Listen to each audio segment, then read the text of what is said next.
Welcome back to the Out of the Rough podcast presented by We Know Fantasy. As always, my name is Nate with We Know Fantasy, and joining me as always is my co-host Jake. Jake, how are we doing today? Nate, I think we're both doing pretty good in the golf perspective here. We both hit Davis Thompson, our first joint winner of the season on the PGA Tour. I realized that we both hit Van Driel on the DP World Tour together. So this is now our second joint winner of the season. He closed it out. He had me scared for about one hole when he came off of bogey and Olson almost drove the par four, figuring he's getting up and down for birdie here, going to pull within two. That didn't come to fruition, and he sailed into the sunset with his first PGA Tour win for both of us. So I'm feeling great today. Yeah, I'm right there with you, man. It was a good one. It was one of those, like you said, there was a slight moment of sweating, but not much at all, really. Like he came out of the gate just firing, was in from Yeah. pretty much complete control of his game. I mean, there was a few guys chasing him that too were in complete control of their games. I mean, he had a seven-stroke lead at one point, Davis Thompson. It came down to I think three was the lowest it got to. But again, pretty easy breezy Sunday. Nothing horrible to sweat about, and a good one at cash. I had him at 30 to 1. I'm not sure what number you had him at, but it was a good one. It was a fun one, and it's good to see anything go through. And I think if you go back to that DVD one, I think I had him first round leader. I think you had him outright that tournament. So Oh, right. either way, I mean, we both cashed that week on him. Anything else there? We have a full slate of golf coming up this week. We have, of course, the Genesis Scottish Open, the first of I guess now multiple co-sanctioned PGA and DP World Tour events. And then we have Alternate Field East Coast Championship. I'm not sure if I'm saying that correctly. I think it was the Barbasol Championship in Yep. previous years. And of course, we have the fourth of five majors on the LPGA season as well this week in the Evian or the Amundi Evian Championship over in France. But before we do move forward in the golf content, Jake, we're finding social media. Yep, you can find me at DJ Freeman on Twitter. By the time this video is out, my article will be posted, but you can find that either there or on the We Know Fantasy website. Also, be sure to join our Discord. You could find the link in the description of the podcast, also in my article, or you can reach out to Nate or myself directly on Twitter. 200 plus members. A lot of people were on Davis Thompson, so we had a little bit of fun last week, but the goal is to get everyone on the same winner so that we could have a full-blown party, and I'm hoping that we could do that this week, Nate. Yeah, it was a fun time. There was a lot of Davis Thompson tickets being cashed last week in the Discord and in the golf community.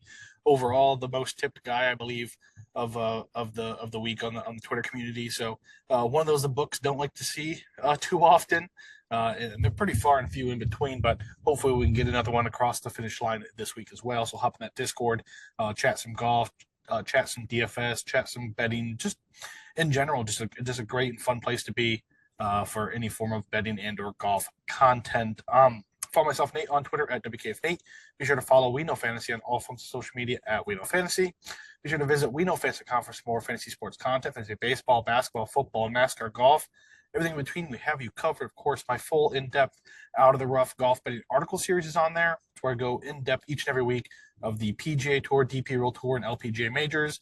We Know Fantasy Podcast Network. You can find the We Know Fantasy NASCAR podcast, Cody and Devin, each week break down the track, the drivers, the betting cards, all of that. So be sure to look for that wherever you listen to your podcast, just as you listen to this one right now. I want to preface this. I do have COVID right now. So if I am coughing or hacking or lose my train of thought, we can blame COVID this time, uh, opposed to previous weeks. But before we do hop into content for this week, Jake, it was announced that Keegan Bradley will be the U.S. Ryder Cup captain for 2025 up at Bethpage Black. First question for you, Jake. Do you like this decision? I don't. I think that Keegan is a great golfer and still has a lot of good golf ahead of him. And, notoriously, the golfers that are captains are more guys towards the end of their career. I think Stuart Sink was in contention here to be captain. Rumors of Tiger turning it down. So, I don't really love the Keegan play. To just speak about the good side of it, this guy loves Northeast golf in particular. So I see the rationale behind picking him, but he said it himself. He puts him in a little bit of an awkward position because he said now that if he earns his spot onto the team, he will play, but he can't use himself as a captain's pick, which I agree with. So I think there was a very live chance for him to be a captain's pick if someone else was the captain. So they kind of handcuffed Keegan here to either play some really good freaking golf down the stretch and qualify, or kind of sit this one on the bench and watch his handpicked team hopefully take down the European side. Yeah, it is definitely an interesting choice because you mentioned there typically it's an all-time great, a guy who's been around for a while, won some big events, and like you said, towards the end of their career, Zach Johnson, for example, multi-major winner, and doing so last, Jim Furyk, the real Steve Stricklers, all those guys, just fantastic golfers in their own right, but they were pretty much towards, if not the end of the career, they're playing senior tour golf, things like that at that point when they become a captain. So it is interesting, as you mentioned, there's a real possibility Keegan could be on this team and selected to do so. Essentially, he was the first one off last year. So, I mean, 2 years removed from being the 13th of 12 guys, essentially, for the choice of the United States Ryder Cup team. So, rather interesting. But, I mean, in the sake of, as a fan, I don't know what to do about it. I mean, obviously, it's an extreme honor to be the Ryder Cup captain. So I don't think Keegan's going to be too beat up about it. If he doesn't get to play, he gets to join his, the list of very few, a more limited list of captains opposed to players on the Ryder Cup. But it is an interesting situation, interesting choice. The rumor, as you mentioned, Tiger Woods turned it down. I'm not sure the validity of that or anything, but yeah, definitely interesting one. We'll see how it plays out. So, Jake, I just wanted to now rattle this off real quick. If you were to make your Ryder Cup team for the United States only today, who are your 12 golfers? Yeah, I'm glad you messaged me before to come up with my list, so I'm not scrambling here. But my 12 golfers, if I had to choose today, would be Luke Clanton, Neil Shipley. No, just kidding. Easy, chalk them up. Exactly. So on a serious note, Scotty Scheffler, Brooks Koepka, Bryson DeChambeau, Xander, Morikawa, Cantlay, Homa, Tigala, JT, Burns. I'm still giving it to Spieth, even though he's playing like crap. I think he's a great competitor. And then Wyndham Clark, I'm giving that last spot to. Okay, so essentially, I mean, there's pretty much eight guys that are going to be chalked up in this, no matter if they play in or handpicked, depending who it is. I mean, you mentioned Scotty, Xander, Bryson, Colin, pretty much Wyndham, Max, Cantlay, and that's eight, I believe. So we overlap on those eight, and then just to be interesting, and I think the European side proved this prevalent last year, and not just going with the bigger name, the veteran golfer, opting for some of these hungry younger guys who are there to prove, and that was ultimately the game changer. Was the Nikolai Hogards, the Ludwig Abergs of the world. Obviously, they were top tier golfer to begin with, but I'm gonna omit let's see, JT from last year. I'm gonna omit JT, Jordan, Brian Harman, and who else am I gonna omit? Because I have Sam Burns here. Yep. And then I guess my three difference to omit Ricky, JT, and Jordan. Not going with those three. I'll go with Tony Finau, Akshay Bhatia, and Davis Thompson. Because I think although Davis Thompson just got his first victory, he is going to be a star. He was the top amateur of the world for a very long time. Finally got that first PGA victory. He's been around for a few seasons. He's only 25 years old. I just like what the Europeans did last year with their development of their team. I mean, you still have your 8 veterans, your 8, crazy talented golfers in the United States side. So why not add a little bit of spunk, some youth, and some guys more hungry than, let's give it, at this point, it's not going to be Ricky Fowler. Jordan Spieth has been god awful. I mean, JT's running into form, so maybe there, and Brian Harman only snuck himself in there because he won the Open. But beyond that, Brian Harman didn't really deserve to be in that field. But either way, it's going to be interesting. I know I'll be there. I know you'll be there next year at Bethpage Black, so it's definitely be a fun one. Maybe by the time next week or 2 weeks' time we'll have a European captain. We can do the same thing over again here, Jake. But let's move forward here to the content of the week. Kicking off with the Genesis Scottish Open.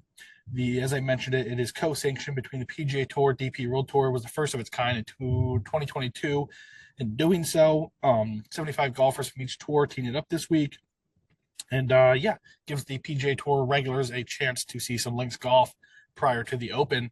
So that's kind of a good thing for us. The field this week, last week was a down week as many, headed overseas here for the Genesis and the Open.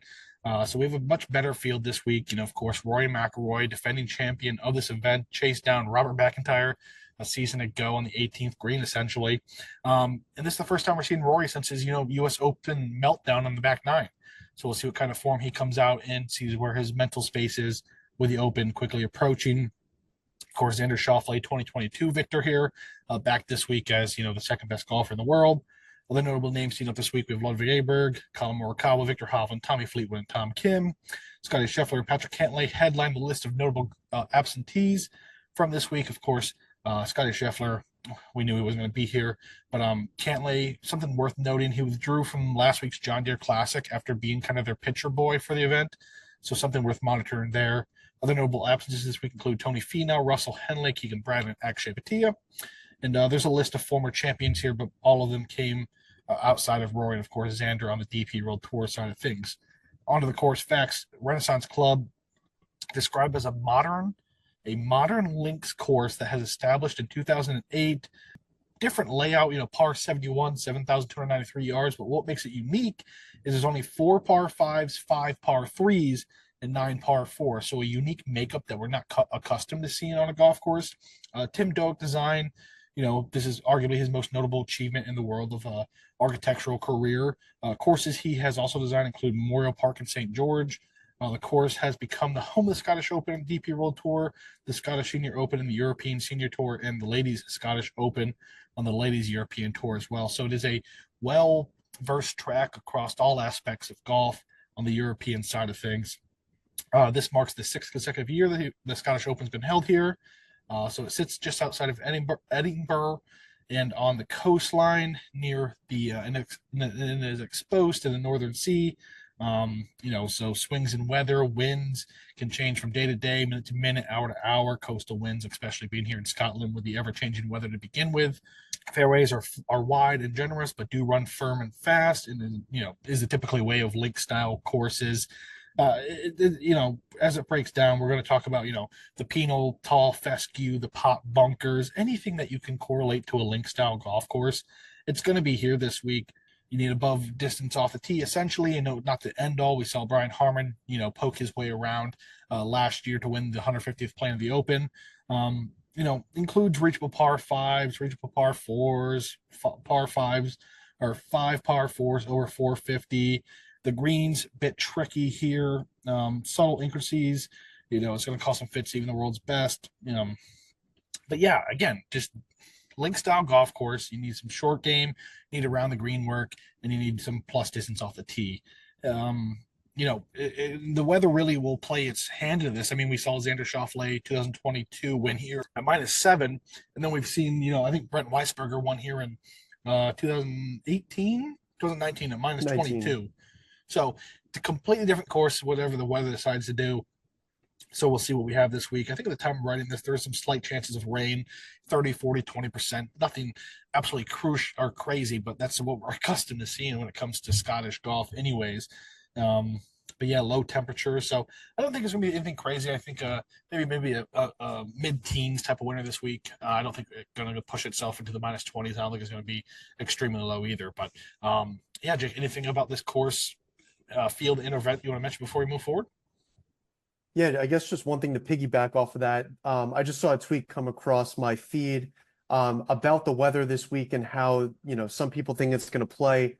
It's been one of the wettest seasons in the UK in a really long time, and it's been pretty cold there from my understanding. So a lot of people are expecting, like you said, to get to that higher end mark of the minus side. It's not going to play super hard, but, people are saying it's going to play like a true links, which we already knew was going to happen, but also it's going to be softer and a little bit easier than we're accustomed to. So obviously take that with a grain of salt because I didn't fact check this. I just saw it come across my feed, but it is something to think about this week. Like you said, the weather is going to play a pretty big factor. Yeah, I think temperatures are only like 50 some, maybe 60s for the high. So it is definitely on the colder side for a summertime golf event, but we'll see what happens with that. So Jake, this week we have 6 monetary categories according to DraftKings pricing and DFS. $10,000 plus with the 9s, 8s, 7s, 6s, and 5,900 below. Being a full field event on the PGA Tour, featuring the world's best. Jay, kick it off here. 10K plus price range. Who's your favorite in this one? Yeah, I'm going to go with Rory here. I think that a lot, he is going to garner a decent amount of ownership here, but I think that Xander being cheaper and Aberg being a lot cheaper are going to push some ownership points off of our defending champion here. I think it's gone a little bit under the radar how good Rory has been playing just because, Scotty has taken, the spotlight here. But in his last six starts, he has two wins, two top 15s, and two top five finishes. So really balling out. He won here last year. He chased down McIntyre.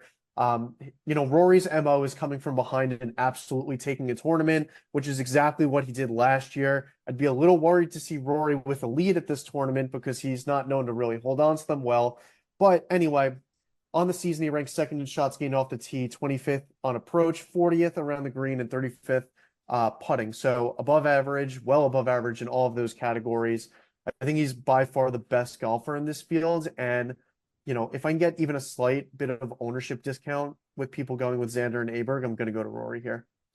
Yeah, even if he's not the best golfer in the world, if you're going to take it into a links correlation, he is the best golfer in this field, nonetheless. But we'll see what he does. He might come out with a chip on his shoulder, and maybe we'll see like a dangerous Rory, chasing down as he did last year, taking down Robert McIntyre to win this event.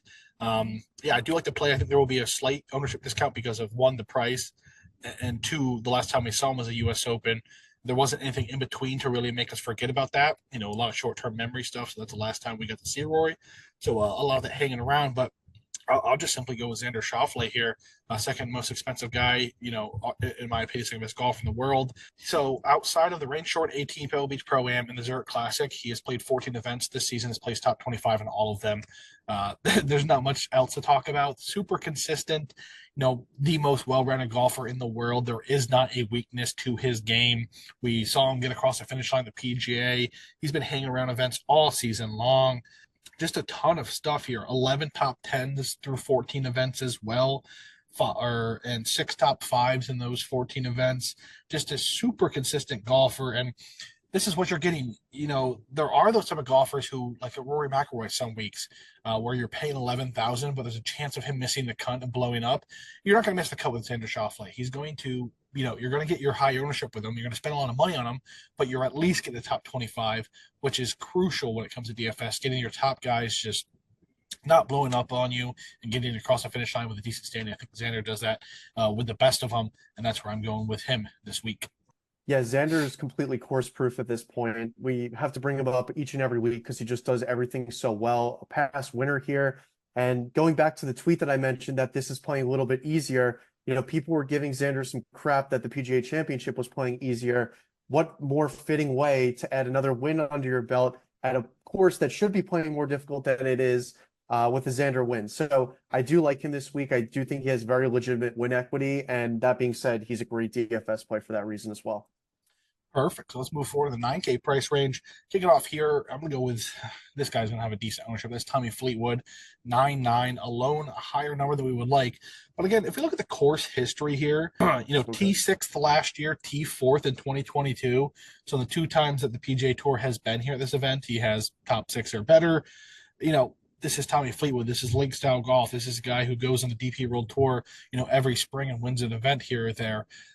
Still looking for that elusive PGA Tour victory.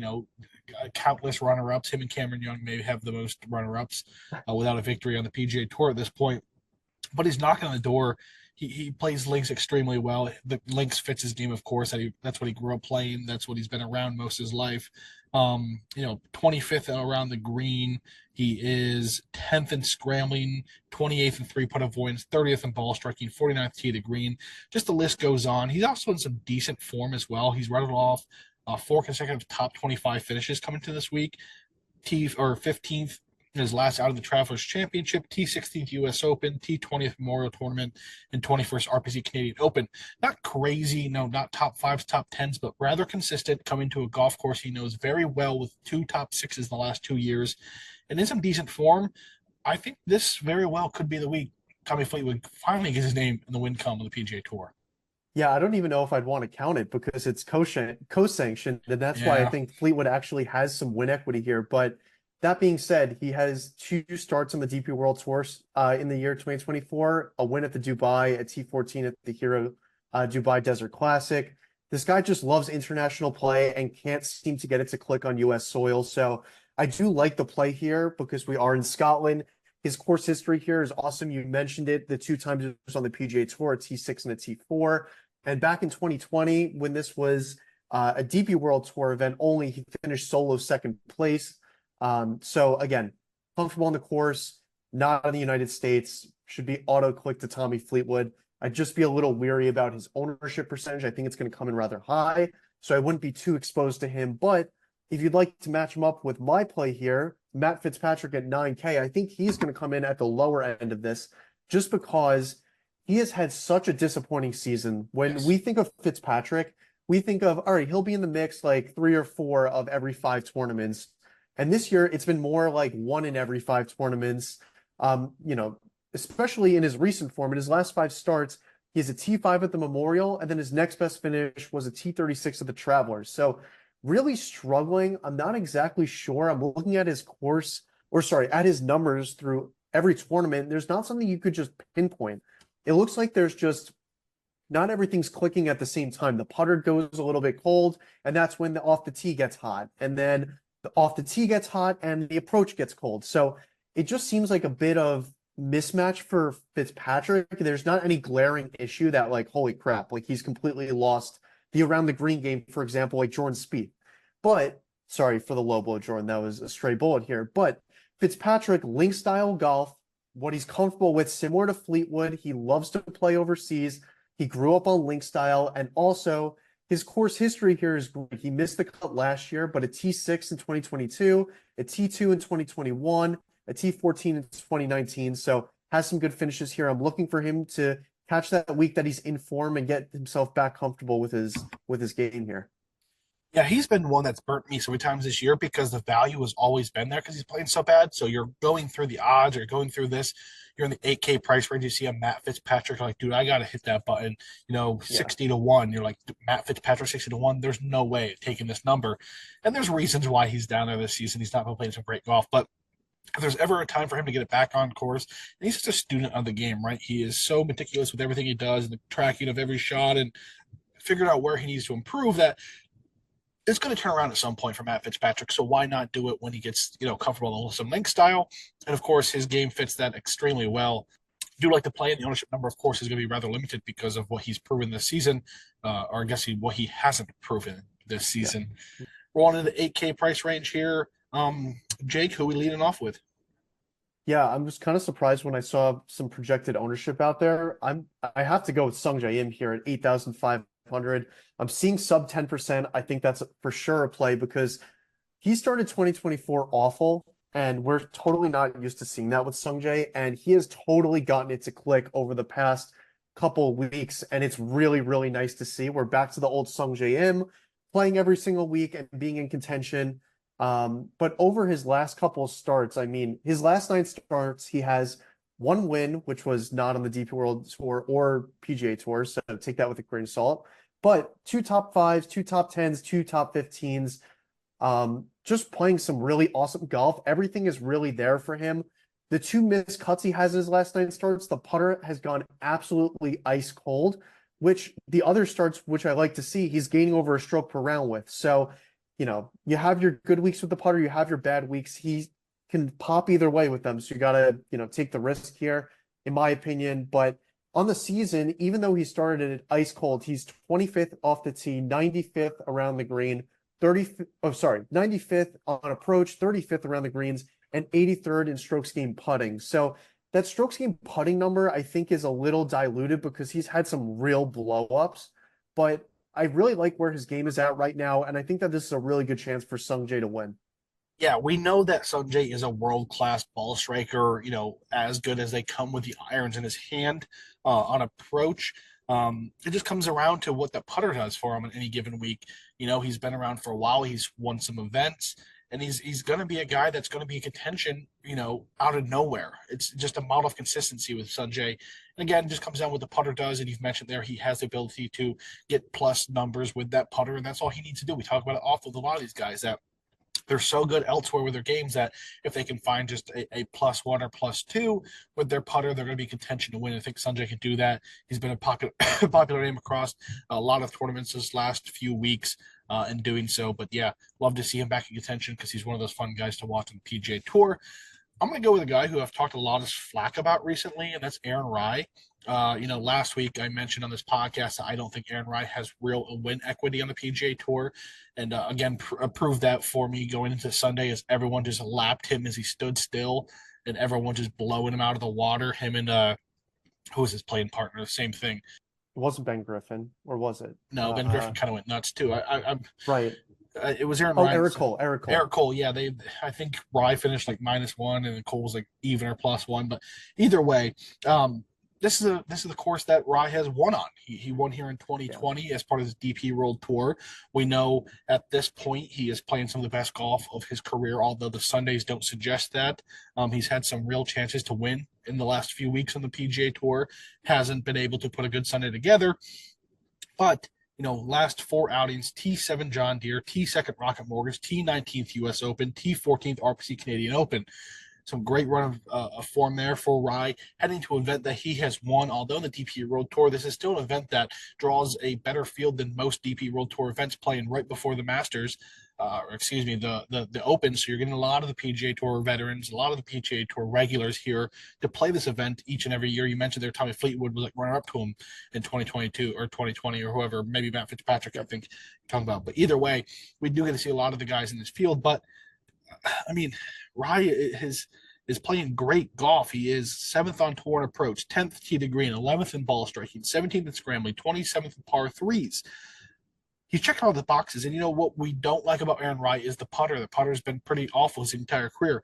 Last week he putted to like almost nine strokes. He led the field by a ton, and he had an awful Sunday. So if he had a good Sunday to match what he did the rest of the week with that putter, the putter went ice cold on Sunday, we're talking a 10-plus strokes game putting week for Aaron Rai, which is absolutely insane.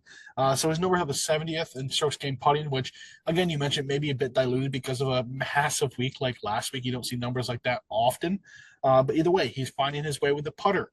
Once that putter gets going, we know he's going to find the center of the fairway almost every single time with the best of them. His approaches are going to be, on point, and the putter just, if he gets it rolling, he's going to be there.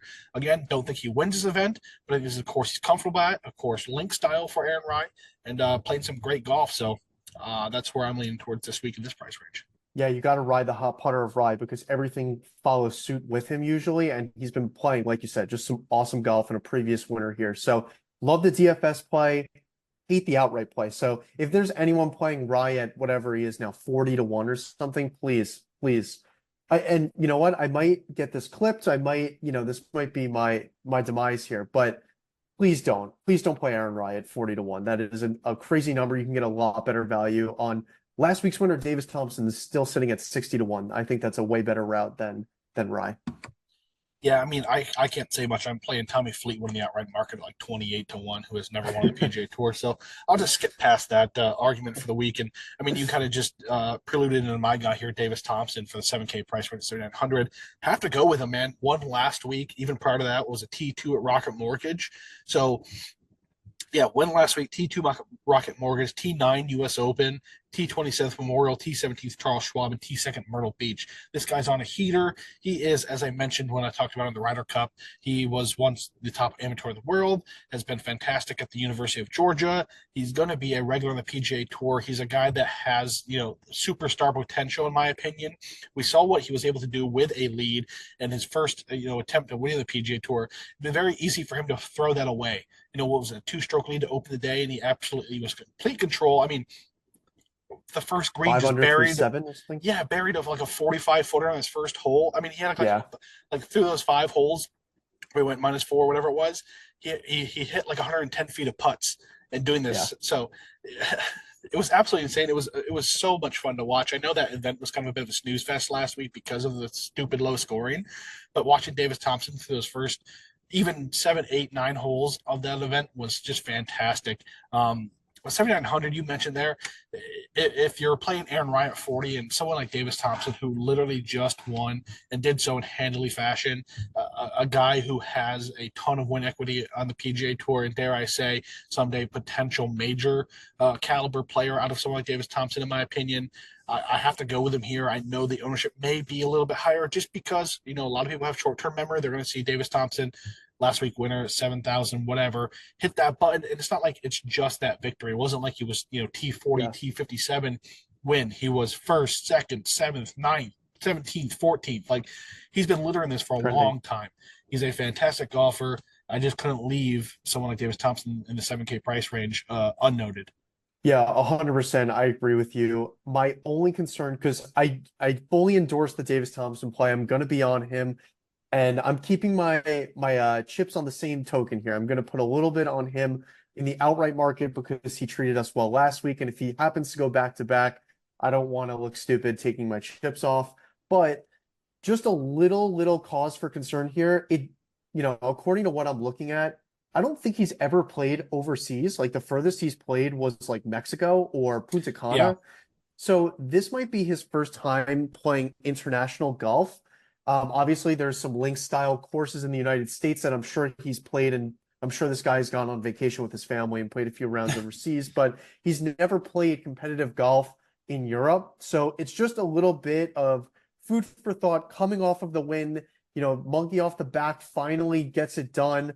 And now going overseas to get ready to play in the Open, which is a tournament he's never played in, another major under his belt next week. Just something to think about. If you're looking for a reason to be off of Davis Thompson, I'm giving you one, but I'm fully going to be on him because he treated us well last week. That's what I'm trying to get at here. 100%. I'm right there with you. All right, so my play here, I'm torn. I really love both guys here. Homa's been playing some absolute horrid golf, but has some insane form here. So I think he's worth a click at 7,700, depending on where the ownership comes in at. But I'd rather talk about one of the DP World Tour guys here that I think is going to come in at some lower ownership. Tom McKibben at 7K flat. I think a lot of people who follow the DP World Tour will be on this play, so I'm not exactly sure where it'll come in, but he's from Northern Ireland like Rory. He's 22 years old, and he has gone absolutely nuclear on the DP World Tour this season. His last couple of starts, he has four top tens in his last six starts. A second at the Italian Open Yeah. was his last start where he went absolutely nuclear on approach and off the tee. His week will be determined by the putter, but I just like these DP World Tour guys who are already acclimated to playing link style golf, in Europe versus some of these US guys who are coming in like Davis Thompson who have little to no experience playing this style of golf. So he also played this in 2023 where I would argue he was half the golfer he is today and finished T35. So with his current form and how he played last time, I think 7K is huge value for McKibben this week. Yeah, there are, when it comes to the DP World Tour, there's like two or three actual like premier names of pretty much elite talent that are going to move their way forward. And Tom McKibben's one of them. He'll be on the PGA Tour next season, no doubt about it with the realignment. Yeah, Italian Open T2 there, almost got the gift on the betting card. In doing so, went to the playoff and lost there to Marcel Seam. It was yeah, but Tom McKibben, I mean, he won last year in the DP World Tour. Doing so was the second youngest Northern Ireland golfer to win a major or a professional uh, golf event, and of course, number one being Rory McIlroy.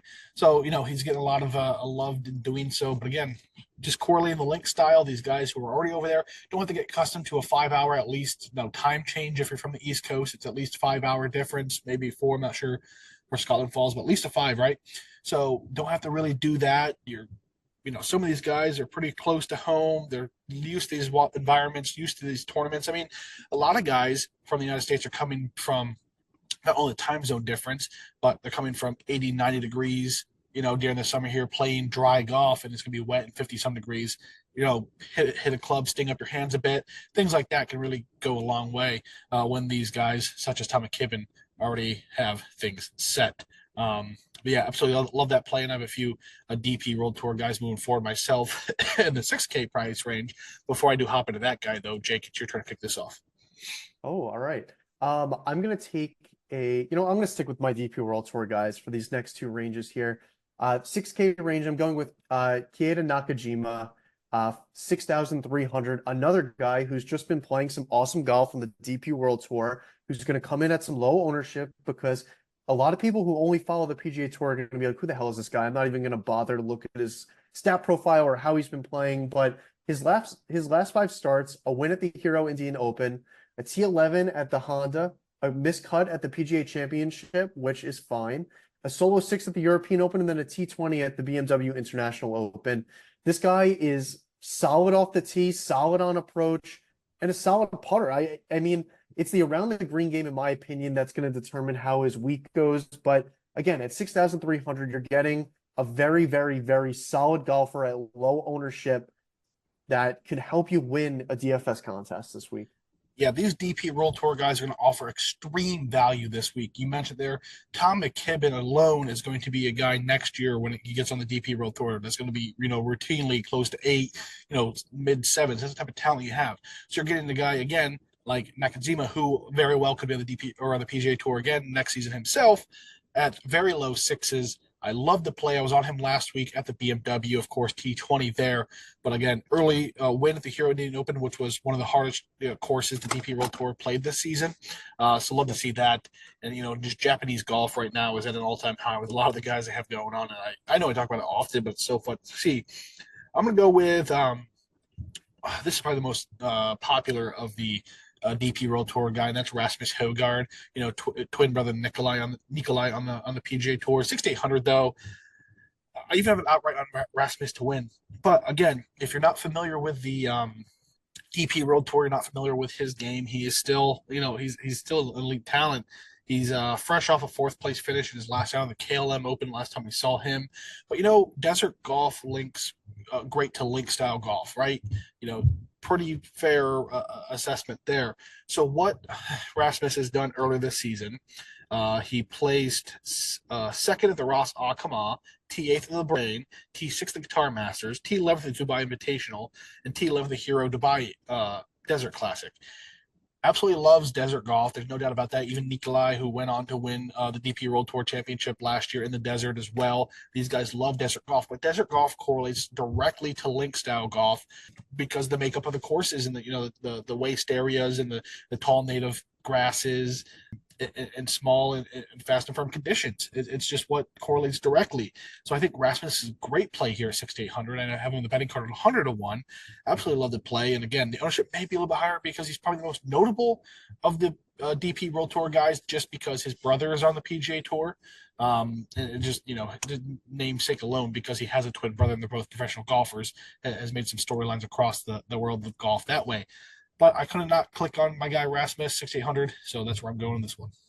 Yeah, I really like both Højgaards this week because they do the same thing well. They bomb the ball down the fairway. They are super, super good with their irons. They can pop with those, and they can also go nuclear with the putter. So I think both of them are extremely live to win any tournament that they tee it up at, especially if they get those things rolling. We haven't seen that from Nikolai yet this season. Rasmus seems to be getting his way into form, so I really like that pick there. There we go. So one more price range here, Jake. I'll kick it off here with Julian Gare, 5,600. So getting a bit of a value. I know we were both on him recently. Maybe it was at the KLM Open or a few weeks ago in the DP World Tour. But man, great value here at 5,600. He has 4 straight top 25 finishes coming this week on the DP World Tour. He also has placed top 25 in 5 of his last 6 events. T13 in the last round of the BMW International Open, T22 Italian Open, T20th at the Volvo Car Scandinavian Mixed, and T4th at the European Open. He's currently 19th on DP World Tour in scrambling, 21st par 5s, 27th around the green, 28th par 3s, 38th off the tee. I mean, even above average in putting, slightly or well above average in approach, birdie or better. So he's above average in all the stats we want. So great form. And again, we're not asking Julian here to win this event, 5,600. We need a guy with very minimal ownership, and I'm going to think it's safe to assume that his ownership to be rather low down here in this price range. Get us across the cut line for us, make a few birdies on the weekend, and skyrocket us up some leaderboards. Yeah, he's my favorite play in DFS this week. I was kind of chomping at the bit to talk about him, so you took him right from me. But I love the play. I'm going to be all over him this week. Some awesome golf at 5,600. Like you said, just make the cut. And I honestly think that if he gets the putter to positive, he could have a top 20 finish here. So I think this is a league win. Sorry, not a league winner. I'm talking fantasy football now. A DFS lineup key for me. And I think that he can single-handedly help you win some contests this week. But I'm going to go with another one of my favorite options here, another DP World Tour guy who's been playing some really awesome golf. I'm going with Sean Crocker at 5,500. So if you come in with your lineups and you're $100 shorts from Julian and you just can't make it work, I would turn to Sean Crocker. Last three starts, T21 at the KLM, T3 at the Italian Open, T20 at the BMW International. So playing some really good golf. His accuracy off the tee is what really drives his finishing position. He can spray the ball, which is a little bit scary, but he's super long off the tee, so he's got that going for him. The irons could spike, and the putter has been generally solid. He can lose a lot of strokes with that, but at 5,500, like you mentioned before, get across the finish line, continue your form here, make the cut, and get me some weekend points to hopefully, pull my lineups up a few slots. Yeah, I love that play as well. Can't emphasize enough. Just do a little bit of research when you're talking about your DFS this week. Find some DP World Tour guys. If you're not a DP World Tour guy, do a little bit of research, check into those because the ownership will be minimal because of that. Or if you want to run some things across us, hop into our Discord. Jake and I are pretty well versed in the DP World Tour, and there's a lot of people in there that are really, really probably more versed in the DP World Tour than Jake and I, in doing so and living over there and watching it firsthand. So yeah, it's a great week for some DFS. It's going to make for some interesting and fun lineups because we have the ability to plug some guys in like that. Let's move into our betting cards this week. Jake, we have our three categories to talk about. We have our overall favorite. If we can place one bet this week, who would it be and why? We have a personal favorite, maybe a personal favorite golfer, someone we're in on that the community's out on, or maybe, just a perfect value play. And of course, long shot, self-explanatory, longest odds of the week. Jake, one bet to place this week. Who is it and why? Yeah, I want to say Aberg, but I haven't put the bet in yet. I haven't gotten to 16. So I'm going to go with the guy who has the shortest odds on my list. It's going to be Sungjae Im at 45 to 1, just trending into some really, really good golf. And I think that the win is coming. This is how I felt with Davis Thompson last week, with Bhatia the week before, coming up a little bit short. Just these guys who are trending towards a win and playing some great golf, it's coming for them. It will happen. So it might be a little bit of calling my shot here with Sungjae because he's missed his two cuts here at this event in the past, but he won internationally a couple weeks ago on the Korean tour. So I'm gonna ride his hot form here and hope that he gets it done in Scotland this week. Yeah, I like that play a lot. I think it is coming. He's been knocking the door. He's going to be there in no time at all. You mentioned I'm going to go Alberg here, 16. I know it's very limited, but again, the field doesn't really, you're missing the Scotties to really push him down a bit more, and some other guys are really contend with him. You just have Xander and Rory above him. After those two, it's Alberg. But I do love him this week. I think he correlates rather well. Of course, a top tier elite talent on the PGA Tour. So 16 to 1, I'm fine with that number. Personal favorite golfer, Jake. I'm going to lead this off and go Tom Kim, 35 to 1. Don't care what you want to say about this, but let's look at what he's done here. T6 a year ago and solo third in 2022. We talked about Tommy Fleetwood's form here. Tom Kim's has been excellent. And if we want to go on top of that, our T second at the Open last year as well. So whatever Tom Kim's doing at link style golf courses, it's working rather well for him. Last time we saw him, Travelers Championship, missed the cut at the Rocket Mortgage, but, before that, lost the playoff to world number one, Scotty Scheffler, almost took him down at the Travelers Championship. So I think he's in great form. I think he played 9 straight events up until he missed that cut, the Rocket Mortgage, finally got some time off, now heading overseas. But, the form, everything is there for Tom Kim, 35 to 1. There's real win equity here. So if there's going to be some real win equity, I'm fine with a 35 to 1 number. Yeah, no, for sure. I love that Tom can play. I mean, he has been so freaking good and again, trending in the right direction with that T2 finish. So I like that call. My play here is going to be Davis Thompson. I only have 3 bets in this week so far. I'm working through it. I think the books got absolutely crushed by Thompson. And, for that reason, my model hasn't shown me too much value. So I'm trying not to force it. But Davis Thompson win last week. Was awesome with the putter, awesome around the green. The approach play was great, long and accurate off the tee. So similar profile to Aberg. He played last week, probably a little bit fatigued, first time playing overseas, like I mentioned, but my model still produced a 60 to 1. It has value. So I'm going to stick with it here and, keep the few bucks I had on him last week, ride it over to this week. And if he pays me out double, that is a huge bonus. I think that, a lot of people who hit Davis Thompson last week aren't necessarily going to roll it over to this week. for a couple of reasons. Like I mentioned, some bigger names in this field, obviously, but I'm not going to be fooled by that. I'm going to try to keep it rolling with him. Yeah, I'm one of those who hit Davis Thompson last week, but I'm not going to play him again this week. You mentioned it. I'm not so concerned about the fatigue because he didn't really grind it out on Sunday. He was in total control. Right. It wasn't like he was every hole battling and came down the stretch just mentally and physically. He had that one basically from the first putt he hit on the first tee. I know he got a little hairy there at one point, but there really was no concern. So I'm not super concerned about that. But again, you mentioned it, first time going overseas, winning on Sunday, getting here probably what, Monday, Tuesday, time difference, all of that's going to play a role into that. We'll see what happens here. But yeah, I do love the play. I love Davis Thompson. I'm super high on him with the future moving forward, as I mentioned already. But yeah, Jake, long shot this week. Who you got? Yeah, my long shot this week's McKibben at 90. I think we covered him. He's trending towards win on the DP World Yep. Tour, and I think 90 is a great number in this field. We saw Robert McIntyre, who was on the DP World Tour last year, have the tournament get chased down by Rory McIlroy. But these DP World Tour guys, there's only a handful of them that I trust with a lead. If McKibben does get the lead on Sunday, I think he'll be in a similar position to Robert McIntyre, and I just have to hope that Rory McIlroy doesn't hit a 2-iron stinger into the wind, that's playing 7 clubs back or something crazy to 10 feet to win. So I am going with McKibben at 90. Yeah, I know there's some concern by most that a DP World Tour guy can't win this event, right? Rightfully so, because it's not the PGA Tour. But we almost saw it last year with Robert McIntyre. Then he comes over this year and wins on the PGA Tour, although the Canadian Open, still a decent event. Yep. These guys are going to be on the PGA Tour next year. The Tom McKibbins, the Rasmus Højgaard, the Kaita Nakajima, those type of guys will be on the PGA Tour next year. These are PGA Tour caliber players. There's different processes for players along the Yep. world. There's different ways to go about it. United States completely different. I mean, you have your college, and you kind of shift yourself in through the amateur rankings that way, or you head to the Corn Ferry, make your way out that way. The rest of the world is completely different. A lot of these guys start in their local tour, whatever, the Asian tour, the Japanese tour, something like that. Then they move on to the DP World Tour. They just have to make their way through the steps. These are young, super talented golfers. I mean, Tom McKibben, 23 years old, Rasmus Højgaard, 23, 24. A lot of these guys just going through the proper steps to get to the PGA Tour. But these guys are going to be potential winners on the PGA Tour someday. So why can't they do it this week? With that being said, yeah, a long way to go around it. I do have Rasmus Højgaard at 100 to 1. But Andrew Novak's my longest at 200 to 1. My model just gave me some value.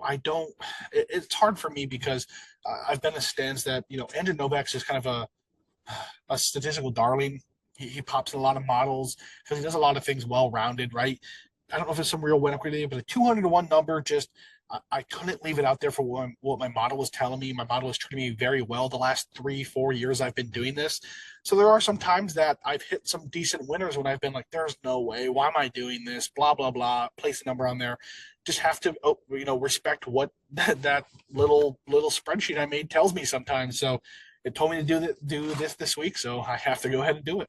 Yeah, no, I agree. I mean, sometimes you just got to trust the model, even though the last 2 weeks it spit out Maverick McNeely, who absolutely screwed me, both DFS and outright. So me and my model are in a little bit of a tiff right now, but I totally understand. Just trust your system, trust your process. If you do have a model and it cranks out value on a guy, there is a reason for it. So you got to trust it.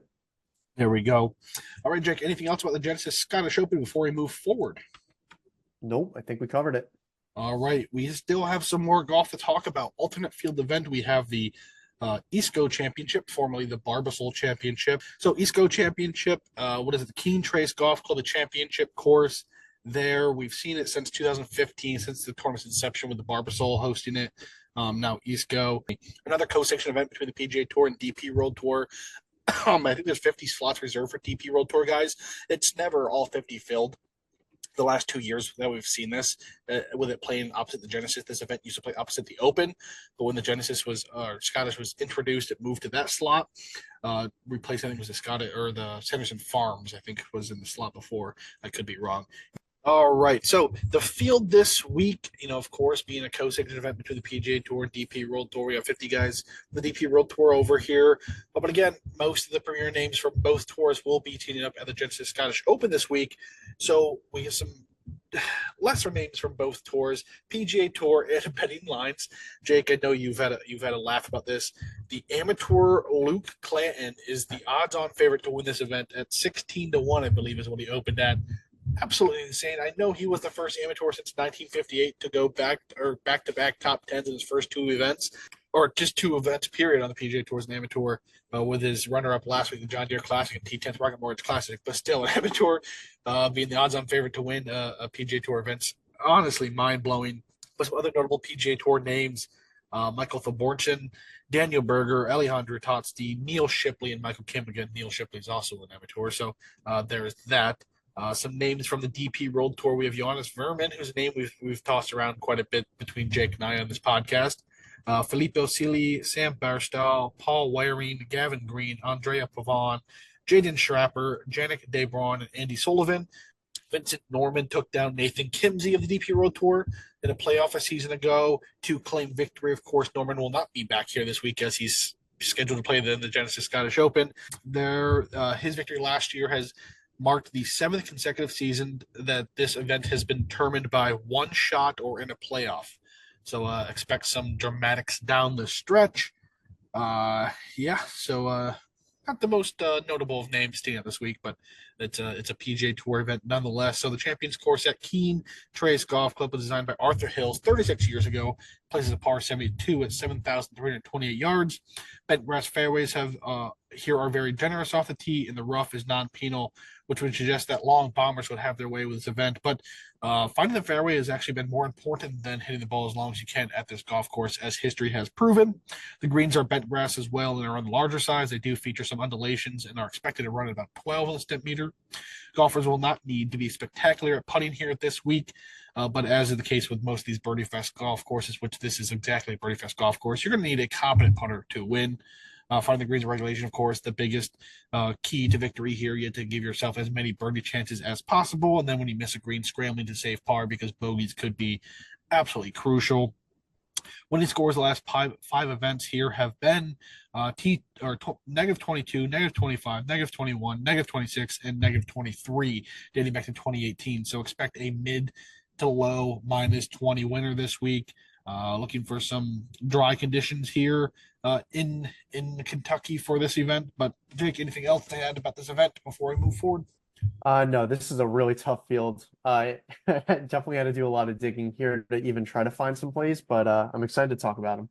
I just feel like no matter what you find, though, you're gonna be offered a value. I mean, outside of unless you're about to bet Luke Clanton, there's some guys that I bet this week that I'm like, this seems like a very generous number for someone in this field, and it just must be maybe books just didn't know what to do with it. I have 4 guys here. Jake, what do you got?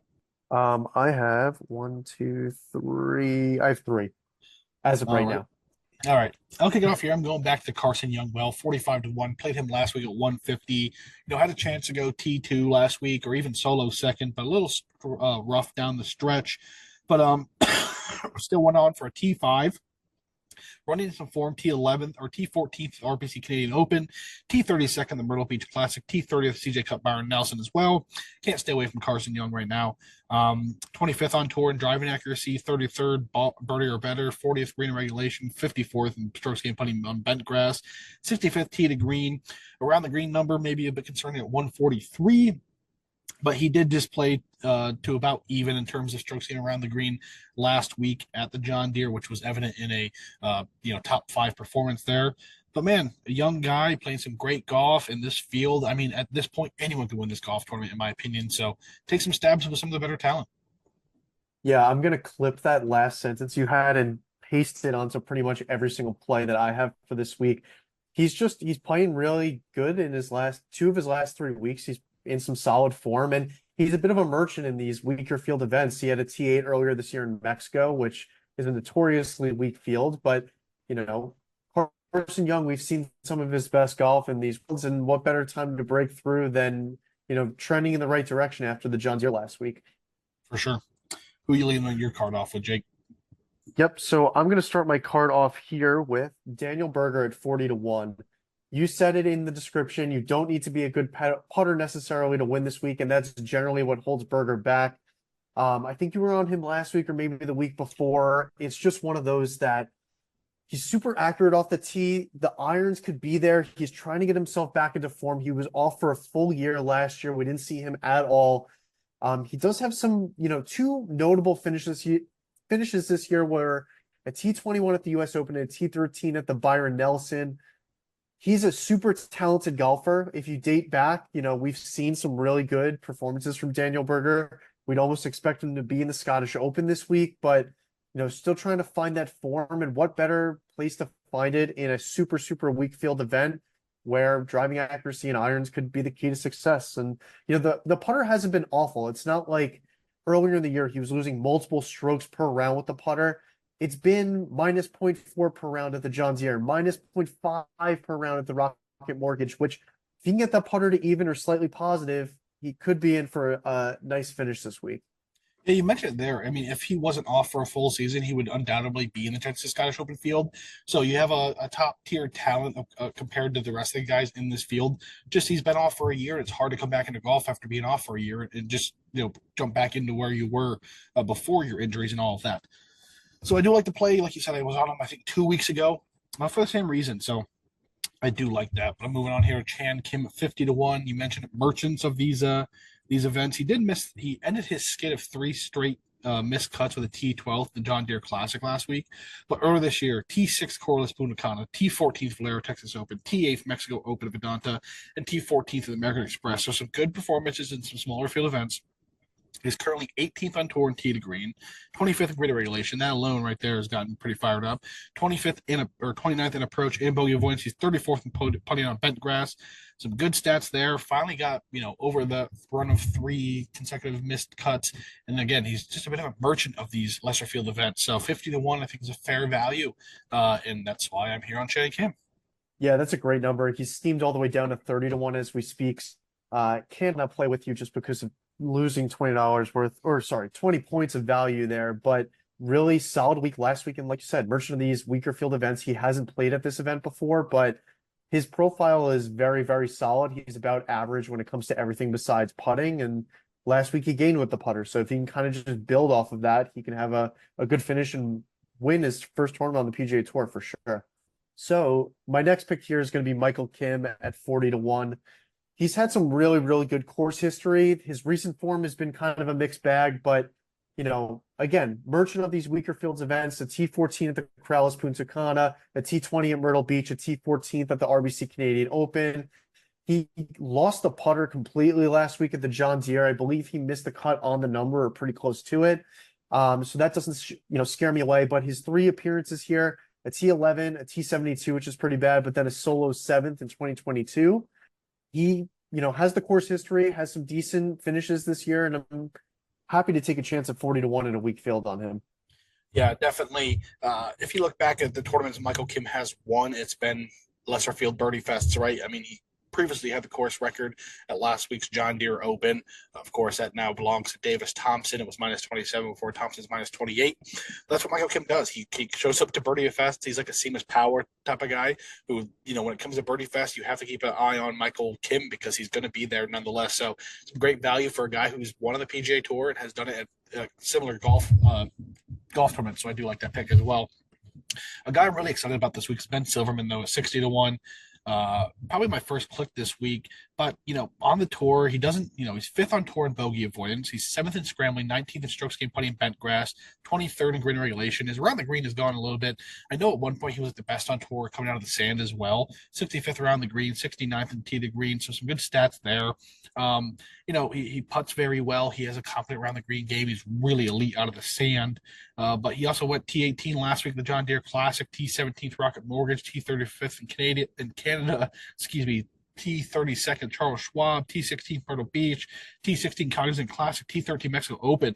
So yeah, he has some great performances as well as of late and season long, especially some of these lesser field events as we talk about often with these guys.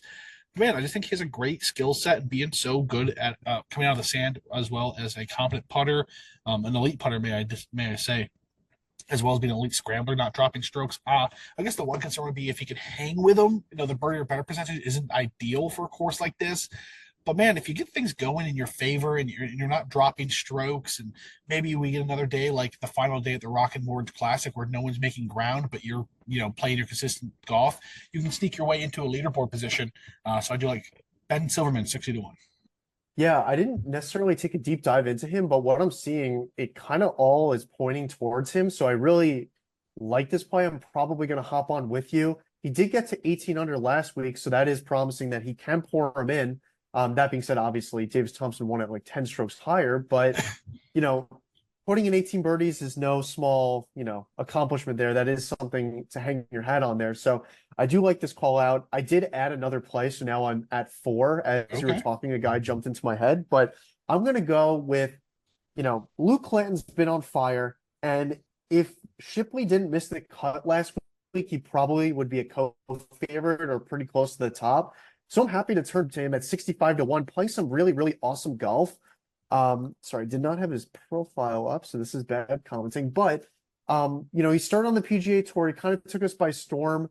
At the Masters, he made the cut T53 low am, US Open T26 low am. Followed it up the next week with a T9 in the PGA Tour of America's event, a T20 at the Rocket Mortgage. Missed the cut last week, looked really, really tired and just did not have anything going for him. But I'm willing to put that behind him at 65 to 1 in a super weak event. I think that's a lot of value on a super young golfer who could put some bad rounds behind him, but rally around the good stuff. So I'm going to take my chance there. I don't think I even noticed that value because that's insane value. Like you mentioned it with Luke Clanton already being 16 to 1, and Neil Shipley is right there with him in terms of talent, arguably. Yeah, absolutely love that play. Nothing else to say about that. My final play this week going down. I'm going to grab a DP World Tour guy here just because I have to. I'm going with my guy Andy Sullivan, 100 to 1, a guy that I played a few times in the PG or the DP World Tour recently, but he's a veteran in the game. Comes to the United States with hopes of, I mean, so these guys in the DP World Tour, they have the option to, if you qualify to play the Genesis Scottish Open as a top 75 guy, or you can come to the United States and play this event. For some of them, it may make more sense to come to the United States in hopes of, if your final chance to qualify for the Open is to win, this is the easier of the events to win. Andy Sullivan's one of those guys that has real win equity, in my opinion. He's been around for a while. He's won a lot on the DP World Tour.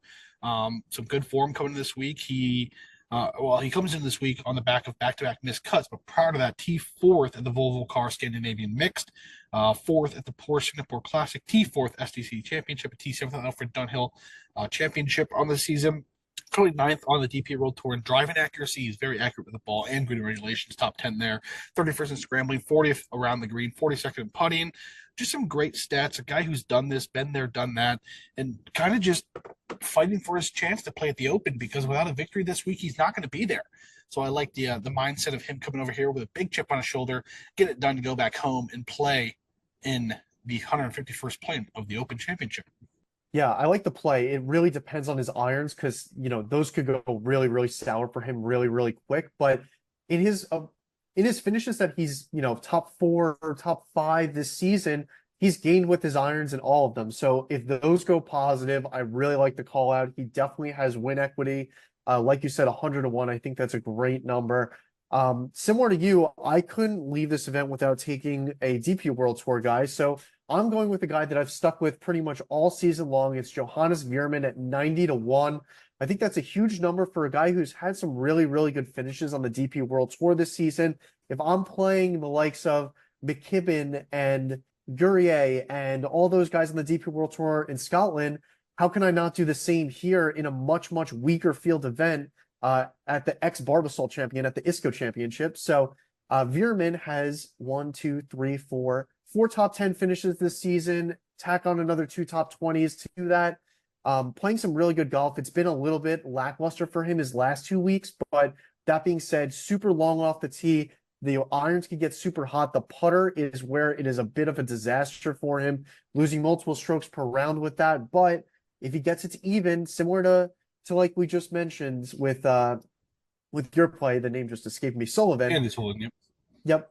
If that putter gets to even or even positive, that's where we've seen those top 10 finishes this season. So I'm going to hang my hat on some good play in the DP World Tour. Hope it translates and he can get a win here this week. Yeah, absolutely love the play. He can get birders in a hurry as well. He can put up some low scores with the best of them.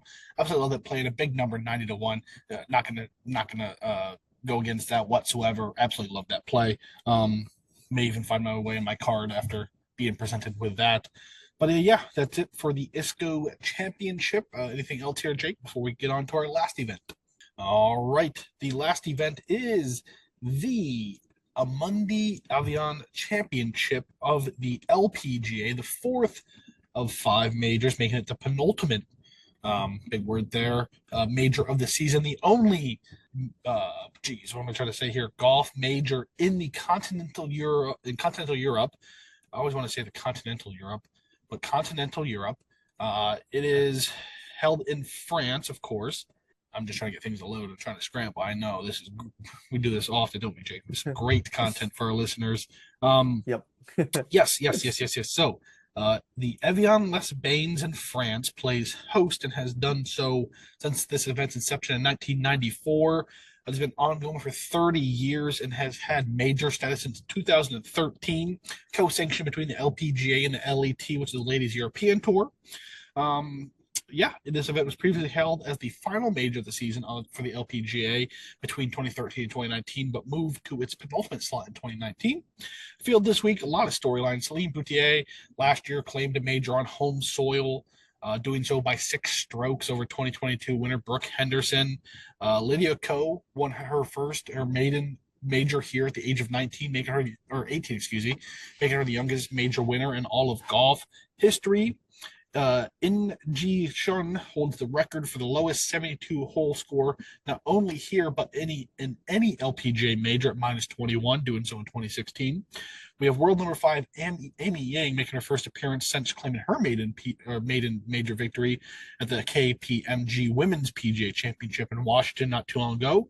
World number 1, Nelly Korda, is back in action after she withdrew from the Aramco Team Series event in London, citing a dog bite. So we'll see if that plays any effect to her this week.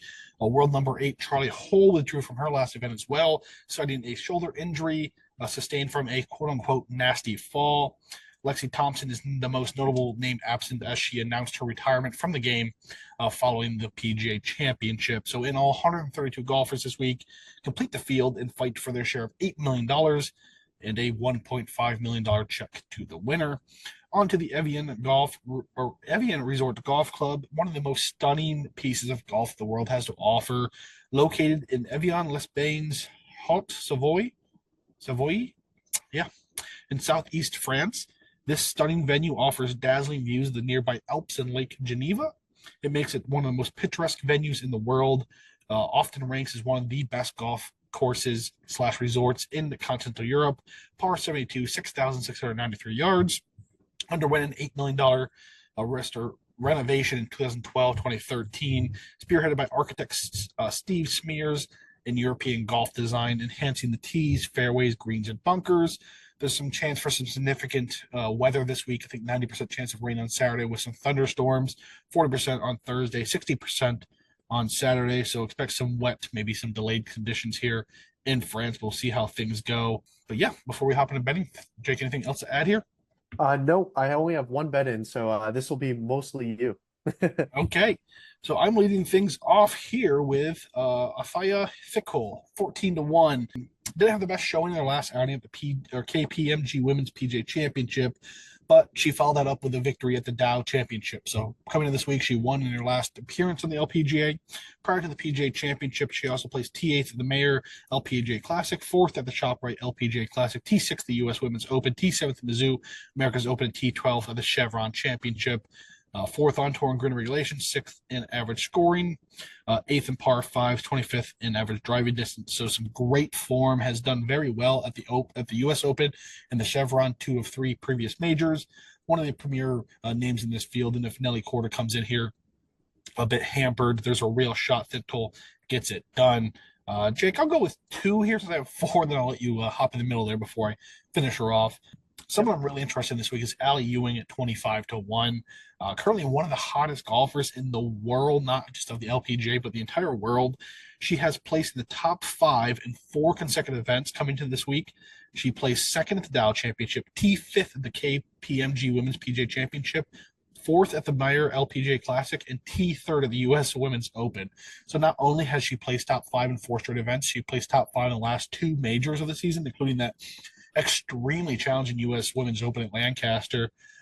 Yeah, that is absolutely insane. What else did I say? Sixth on tour in sand saves, 10th in average scoring, 23rd in green regulation, 37th average driving distance, 41st par fives. Checking all the boxes this week.